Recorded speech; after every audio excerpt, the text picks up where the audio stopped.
Time's changing, what are we doing? Time's changing, what are we doing? Time's changing, what are we doing? Le climat est en train de changer. Que faisons-nous ?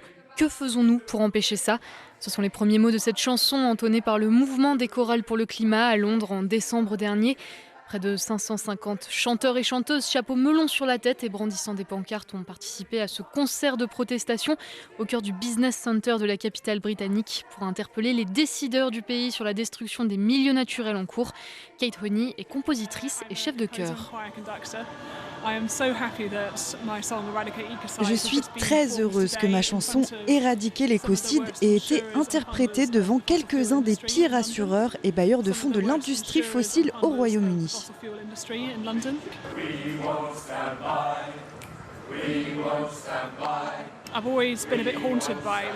J'ai toujours été un peu hantée par cette question. Je suis musicienne. Qu'est-ce que je peux faire face au changement climatique ? Mais je réalise que ce n'est pas que nous n'avons pas de solution, c'est que la volonté politique n'est pas présente. Et justement, on a vraiment besoin de musiciens pour aider à changer les mentalités et les cœurs, toucher le cœur des gens et pas seulement leur peur.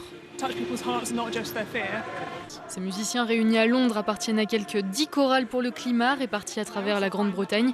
Un mouvement fondé en 2022 à Bristol et qui a rapidement pris de l'importance à travers le pays. Leurs actions sont notamment remarquées. En octobre, une chorale éclair de 100 voix au Science Museum a chanté pour dénoncer l'argent que le musée touchait du groupe Adani, producteur de gaz et de charbon. Et plus tôt en septembre, des dizaines de chanteurs ont interrompu le président de la banque britannique Barclays et ses directeurs lors de leur assemblée générale. Cessez de financer les énergies fossiles, you dirty, dirty bunks, pouvait-on entendre. Pour l'instant, surtout circonscrite au Royaume-Uni, cette forme de contestation entend donc toucher la population plus efficacement que d'autres techniques jugées plus agressives. Les policiers, par exemple, réagiraient différemment, apportant parfois même du soutien aux manifestants, selon les membres de ce collectif musical. Et l'émotion qui se dégage de ces groupes s'applique aux observateurs comme aux chanteurs eux-mêmes, comme l'explique Kate Honey. Je trouve aussi que quand on se trouve dans une chorale, on ressent cette énergie. Le fait qu'on travaille tous ensemble à la même chose, ce n'est pas juste moi, comme individu solitaire écrasé par l'énormité de la destruction de la planète.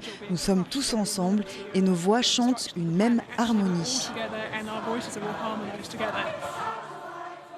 Une harmonie qui pourrait peut-être toucher davantage les décideurs alors que l'urgence climatique se fait chaque jour plus pressante.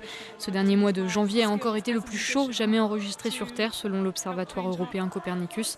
De quoi laisser supposer que de nouvelles protestations sont à venir dans le pays, bien sûr parfaitement orchestrées.